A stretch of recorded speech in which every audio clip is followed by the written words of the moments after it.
Magandang araw mga chong. Food trip muna tayo ngayon. Nag-crave kami ngayon sa Thailand food. Kaya tara, bili na tayo dito sa Lyomings. Rice Noodles Corner, Balagtas Branch. Nag-o-offer sila ng pinaka-affordable na Thai dishes na makikita nyo dito sa atin. Kaya tara, subukan na natin to ulit.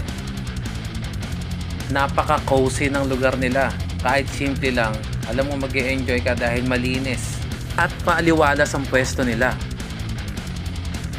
Kaya lagi namin binabalik-balikan ang mga pagkain nila dito. Talaga namang hindi nakakasawa at masasabi mo talagang may pagka-authentic Thai dishes ang mga ito. Paano pang hinihintay nyo? DSG! Partida, wala pa akong bayad sa paggawa ng video na to ng Lyoming. So paano ba yan, Lyomings?